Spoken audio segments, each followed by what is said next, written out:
Babies! Right, so look carefully. Now when we come back in, guys, I'm going to teach you a special call, an osprey call, so that you can talk to the ospreys and they can talk back to you. So you can look forward to that, but right now just look very closely and you might be able to see some little ones. Oh, the babies are so cute. Now who knows what ospreys eat? Oh, people. Yeah. They eat people. They eat fish. Now their nickname is fish hawk. They're called the fish hawk. And they are migratory. What does migratory mean? What is a migratory? They go when they go. Yep, we're good. Okay.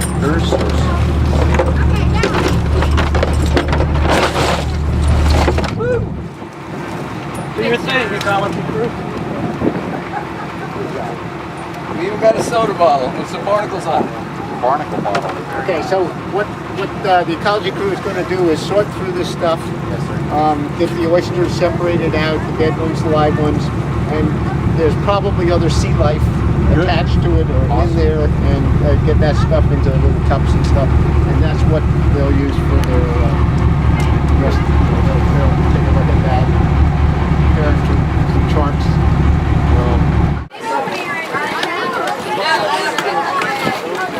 Last year we got a crab on this that was small. Last year we got a crab that was smaller than my pinky nail, but you could just still tell it was a crab.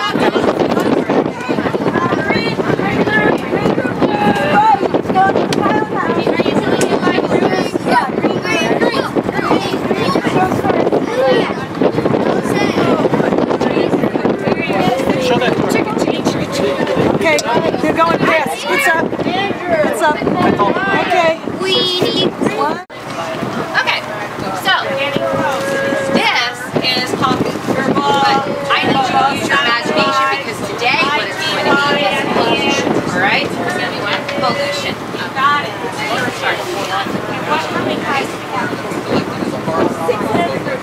And it's not hard to imagine, is it? Okay, so this is pollution. When we say pollution, what is pollution though?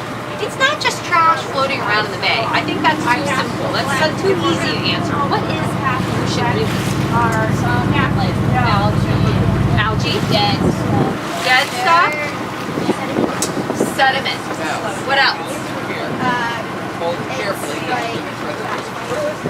Oh. Phytoplankton, which is algae. Alright, yeah. Just a minute. Yeah, it could be things in the air from factories that have things like coal. But do farms pollute? Yeah. How do they pollute? Yes. Animal poop. Okay, so that is going to be a running theme throughout our little talk today, is poop. Because poop is a big problem in the bay. It's also a funny word. Stay with me. Poop. Poop is a problem in the bay. It's a problem with people, it's a problem with animals, and it's a problem when we make artificial poop, like artificial fertilizer. When we flush our toilets, when we fertilize our farm fields, when we have big animal operations, That all runs into the bay, and it makes something grow. Too much of it. What is the thing that grows that's a problem? Yeah. Phytoplankton. Algae, right? And when I say algae, I want you guys to say, ugh. Ready? Algae! Right. Algae's a problem. I mean, there's algae in pretty much any healthy environment. It's a water-based environment, but we have too much. Correct. So, part of what we're talking about today is that algae and that nitrogen that's going into the water. And you can't see the nitrogen, but you can see the algae. All right, these cups represent water in the bay 400 years ago, water in the bay 100 years ago, and water in the bay today. I've got 3 sponges here. So the biggest sponge represents the northern part of the bay is low salt. the oysters in the bay The middle is kind of more of a 400 years the ago. bottom of Those oysters, what did they do? Did you see them on top of the water? because of the ocean bringing the Yes. salt water They towards the formed tide. oyster And the fresh water coming down from the river. reefs. Okay, what's the difference between a reef and a bar? So Yes. we do this test 20 miles a year, we'll get a That's right. So these oyster reefs actually stuck up out of the water. They provided lots and lots of habitat for other animals, and they also did a really important thing. Yes. They helped to clean the bay. They are filter feeders. Now, you guys have to pretend to be oysters. Open your mouth just a tiny bit, suck in air like this. You are feeding like an oyster right now. Oysters will breathe in or absorb their atmosphere, sucking it in, and then what's going to happen is they're going to be eating little things that are in the water, that plankton you talked about. What about the sediment and stuff that they also get? What happens to that?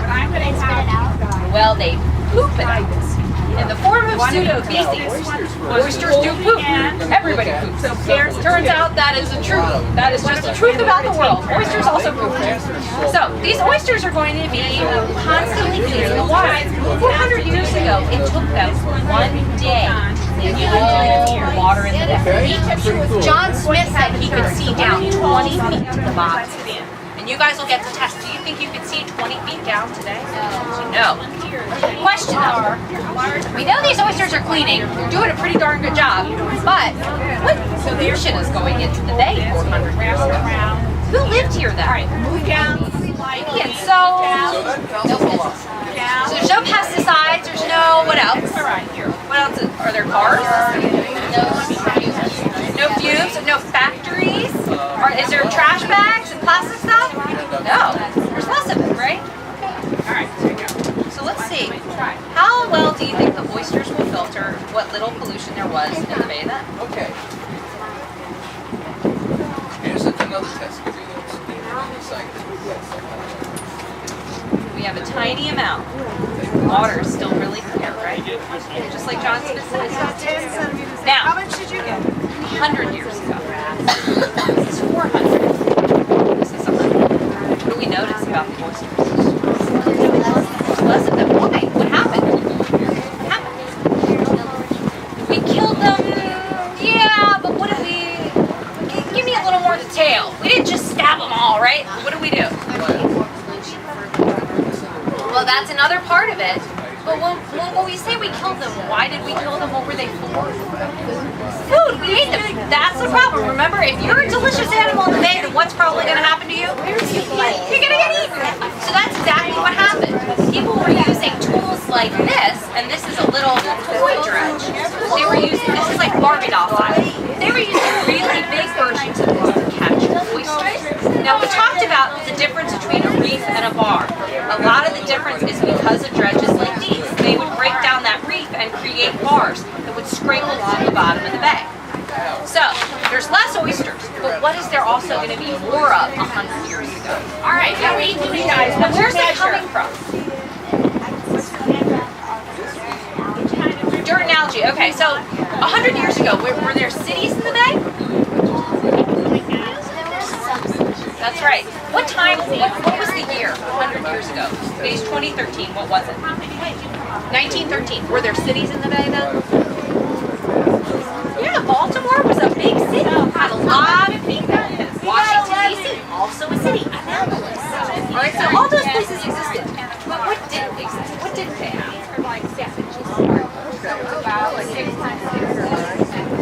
So they had some factories. They didn't have cars. They had a lot less people. Okay? So, what do you think is going to happen now?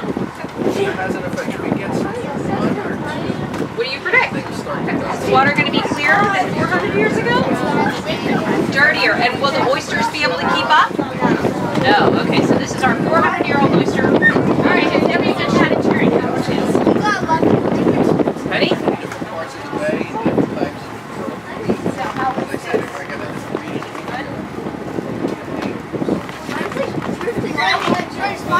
All right, let's pick up our algae. Okay.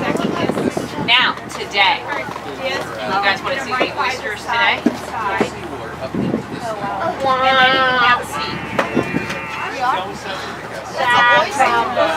Okay, so what happened? What happened? Are you done with this? I pulled them in. Yeah. Okay.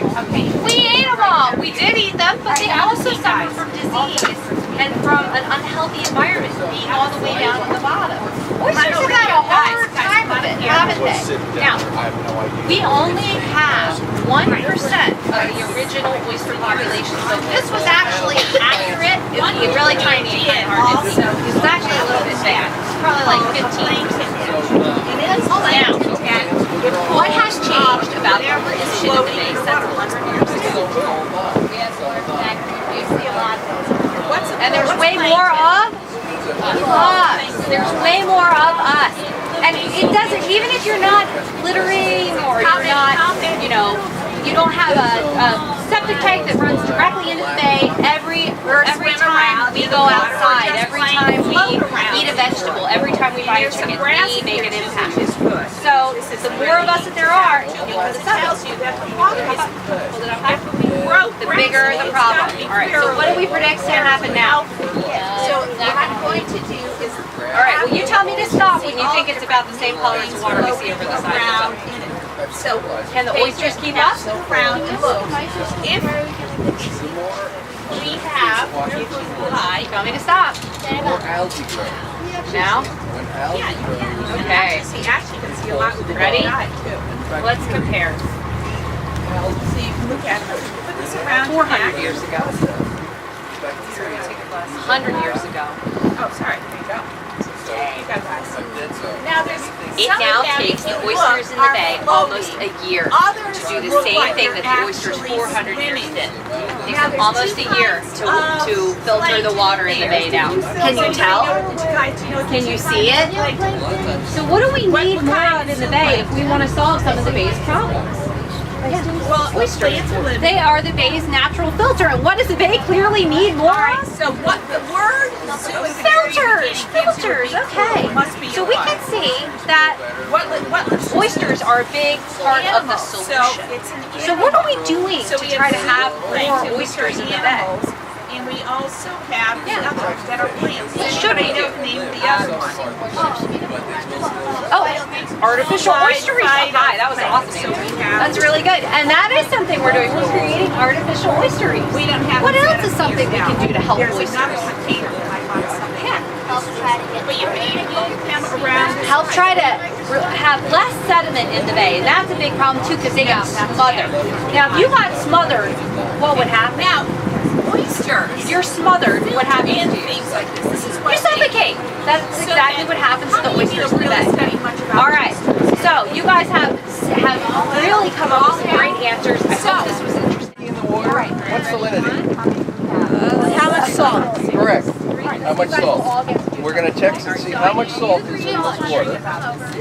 If it's too much salt, certain things can't grow well. If it's not enough salt, other things can't grow well. And so the salinity of the water is very important and it has a big effect on what's growing here in the bay and on the bay.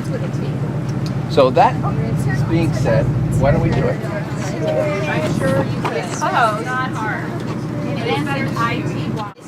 This tool is called a salinity refractometer. It's a big fancy name for salt testing.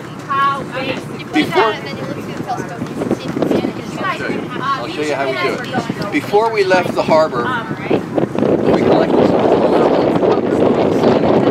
and this is a little bit of it. We'll start a little bit up to this.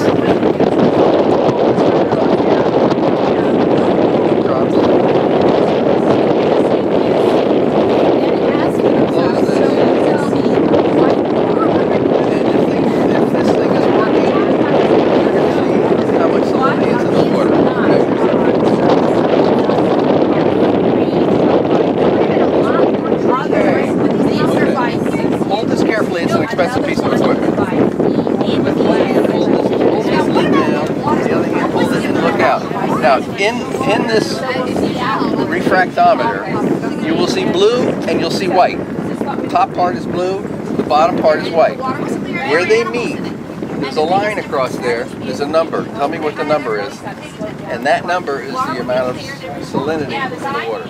Right here.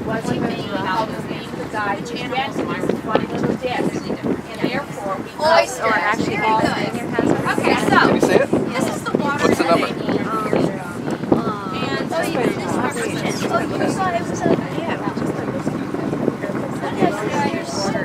Is doing it. Now this is called a Secchi. How do you think they got the strange word Secchi for this? Water in the bay 100 years ago, and this is the water in the bay today. Now, right now it's all the same, but by the end of this activity, they were very different. What's your name? What's your last name? Jones. Could I call this a Jones? Represents oyster. Oh, it was somebody's last name. Exactly. It was the last name of the person who invented it. About 1 minute. Same with streets. So that. All right. So go down here. There's another one down here. There's one right here. Pair up, and you can all take turns trying to get it. Now the girls, the one that you have cannot tie off the one and it holds the knot while the other one puts it in. Okay. So you can put it in and watch the code. You might just stick that right down, so it won't go in. There's a lot or a little bit of still. You got the responsibility.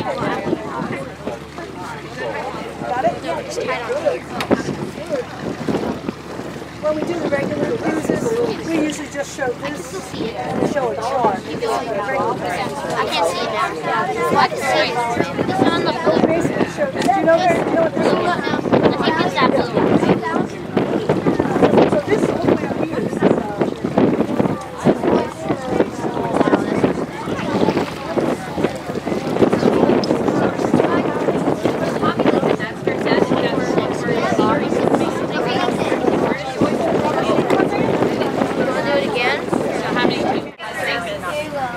I'll give you a hint. You guys will see these later.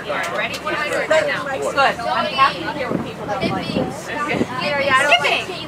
Skip jack. I don't like this smell. You'll remember this later. And these are All the called different things. And that shows you the relative amount of salt in the water.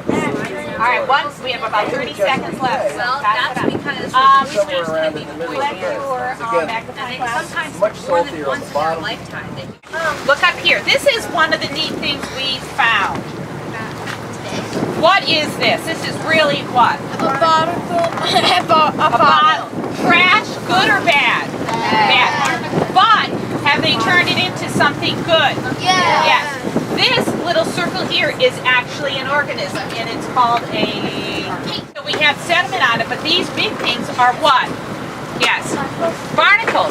And if we had this in a big tank of water, what it would, because these are all living, it has this little feathery foot or arm that comes out, and it just sort of pulls in the plankton, and that's what it eats also right out of the water.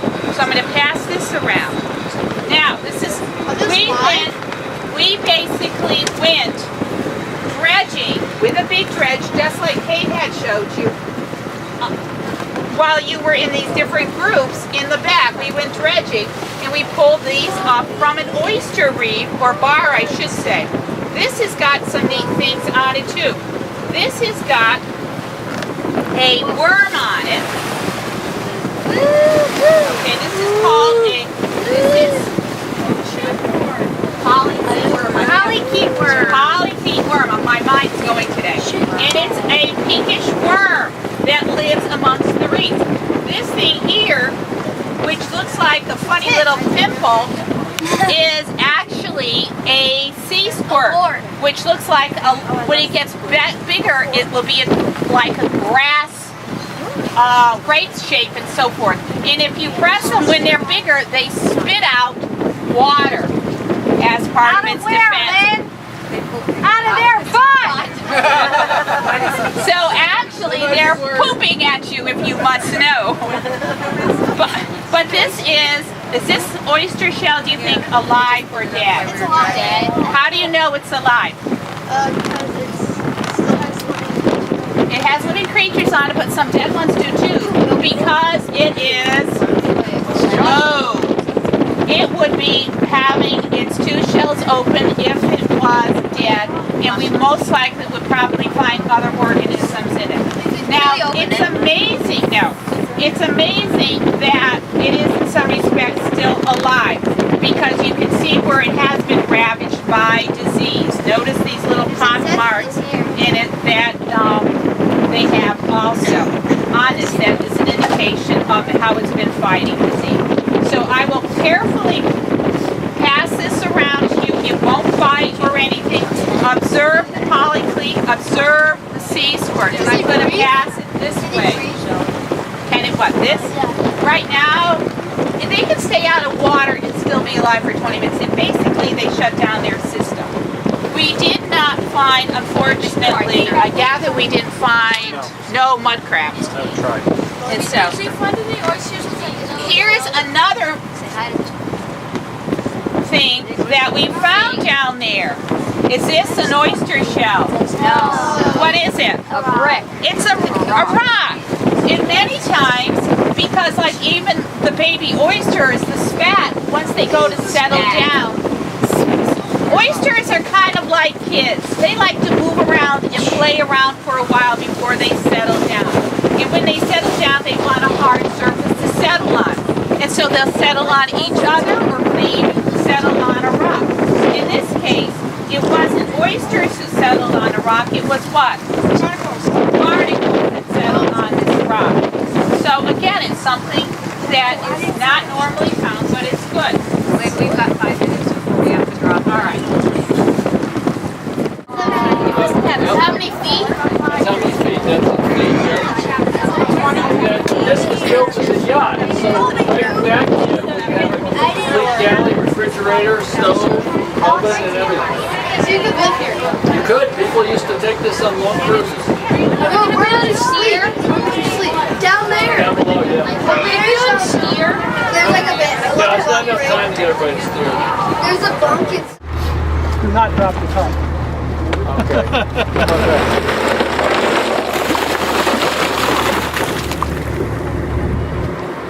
Good. Clear.